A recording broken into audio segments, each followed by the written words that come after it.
بہت ساری، جیسے کہ آپ نے کہا میں بہت ساری لڑائیاں لڑ رہا ہوں، اور ریزرویشن کی لڑائی تھی نہیں، وہ ہے ابھی بھی میں ریزرویشن کی بھی لڑائی لڑ رہا ہوں۔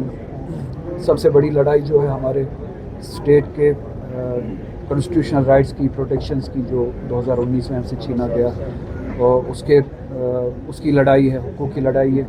اور اب مجھے احساس ہوتا ہے کہ اس سے بھی بڑی لڑائی ہے کہ پولیٹیکل کیریکٹر جو مسنگ ہے پالیٹکس میں، ہمارے پالیٹی میں کیریکٹر نہیں ہے۔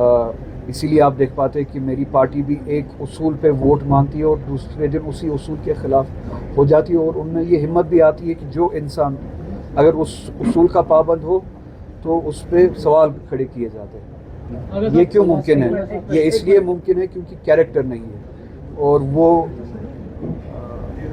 یہ سمجھ پاتے ہیں کہ وہ لوگوں کو الیکشن سے پہلے ایک وعدہ اور ایک اصول بتائیں گے، الیکشن کے بعد اس اصول کو بیچ ڈالیں گے، ان وعدوں کی برخلافی کریں گے، ان ویلیوز کو ختم کریں گے، اس کے باوجود بھی وہ سوسائٹی میں ایکسیپٹیبل ہوں گے۔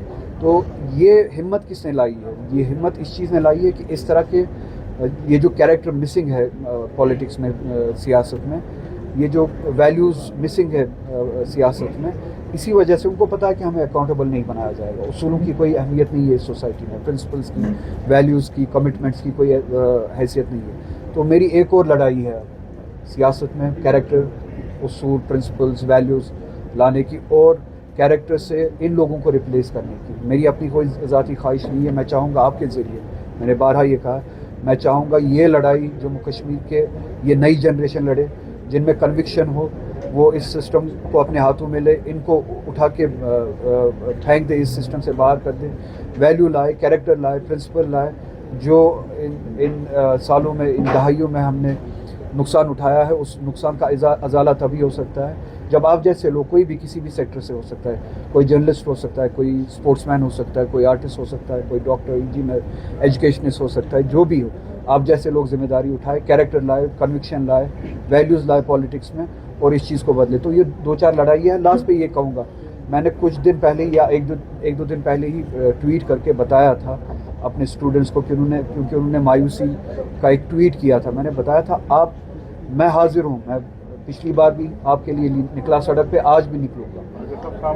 پچھلی بار جب ان کو ضرورت تھی میں آگے تھا، آج بھی آگے رہوں گا، پر ان کو ہمت کرنے کی ضرورت ہے۔ میں نے ریزرویشن کی لڑائی کو چھوڑا نہیں ہے۔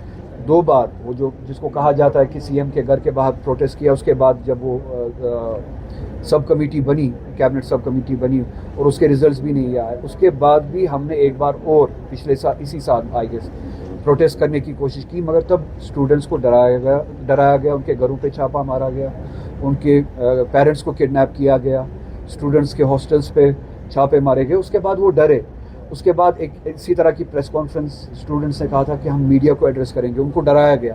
میں نے کہا آپ کو ڈرنے کی ضرورت نہیں ہے، آپ میرے گھر پہ آئیے، آپ میڈیا کو ایڈریس کریں، اور اس دن بھی ان کو ڈرایا گیا۔ تو اسی لیے میں نے ٹویٹ کیا تھا، آپ اس ڈر کو نکال دیجیے، پتہ ہے کانسیکوینسز ہو سکتی ہے۔ پہلی بات، میں اسٹوڈنٹس پہ کانسیکوینسز آنے نہیں دوں گا، میں کوشش کروں گا کہ کوئی بھی پی ایس اے، یو اے پی لگانے کی جرت نہ کرے ان پہ، اگر وہ پیسفلی باہر آتے اپنے حق کے لیے، میں لڑوں گا ان کے لیے۔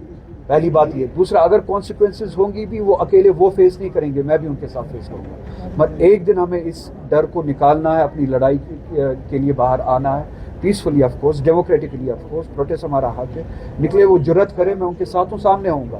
کانسیکوینسز اگر ہوں گے وہ میں فیس کروں گا، میں کوشش کروں گا کہ ان پہ کانسیکوینسز نہ آئے، مگر وہ تبھی ممکن ہو سکتا ہے جب آپ سبھی، وہ اسٹوڈنٹس اور ان کے ساتھ ساتھ آپ بھی، پیرنٹس بھی ان کے ساتھ باہر آئے۔ تو یہ لڑائی میں نے چھوڑی نہیں۔